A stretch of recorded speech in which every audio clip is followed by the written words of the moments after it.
kubadde kuyisinganya bigambo wakati w'ababaka ba Parliament mu lukiiko olukulu olw'eggwanga nga bateesa ku nsonga z'obusambatuko obugudde e Kasese. Ababaka abadde boogeza obusungu naddala ab'e Kasese basambaze ebyogeddwa minisita w'ensonga z'omunda Jeje Odong eyagambye nti abakuumi b'omumbere be basoose okulumba abasirikale ba gavumenti bwe kye bagamba nti si kituufu. Okusinziira ku Atkins Katusabe, omubaka w'e Bukonzo East agamba obulumbaganyi bwe bwagwiriddewo babadde weebali ng'era abakuumi b'omusinga babadde tebalina bissi byonna nga bwe kigambibwa.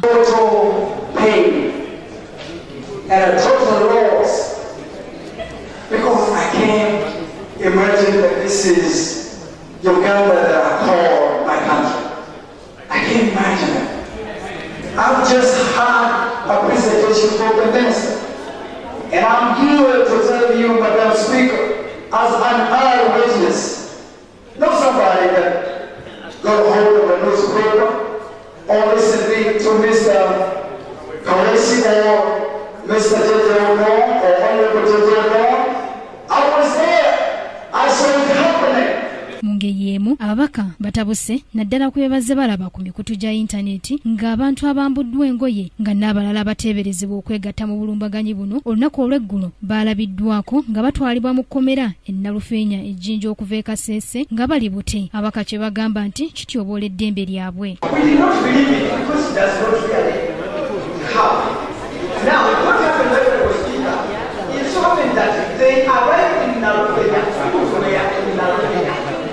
And when they arrived at the speaker, they spoke to us while they were pushing them, all that. See that player. They told us they stripped us naked and they transported us naked, and we were even very shy of the speaker to look at our naked mothers, our naked sisters, our naked brothers. You know, make us. It's not like a member in order. That's what was speaker. To the extent that even the dead God is about to speak to the hero. Many are feeding us with information. We saw a number of women exposed naked, with their hands tied behind. But I believe they even tie themselves like that. This is embarrassing, barbaric, ashaming to the image of the women of this country. Madam, is it in order for me to say they treat themselves naked? Era ababaka basabye gavumenti okuyingira mu nsonga z'ekuba ye yatendeka abakuumi b'omusinga nga kw'otadde n'okuteekawo obwakabaka bw'Rwenzururu ng'era bubadde buvunaanyizibwa bwabwe okubulondoola. Leeta emundu buli kaseera. Waliwo akazibu katini oleete emundu. Emundu yalemwa kumalako ekizibu ekyali mu Northern Uganda. Era konyi yadduka buddusi ali kati mu Congo ne mu Central Republic akijja nnyo abeeyo kati baagala bateko abakonzo abe basobola kuttako badduke bagende Congo batandike kutabeko. Uganda ye n'abeeraawo buli kaseera exporting violence. Tetuyinza kutuula ku mmeeza ne tumalako ebizibu bino. Abantu abalala bwe baba nga baagala bwakabaka tewali mateeka ku mutindo gw'eggwanga agabalagirira engeri gye banayeeyisaamu nga balina bwakabaka bwabwe. Era nga ekyo omuluzungu kye tuyita national policy.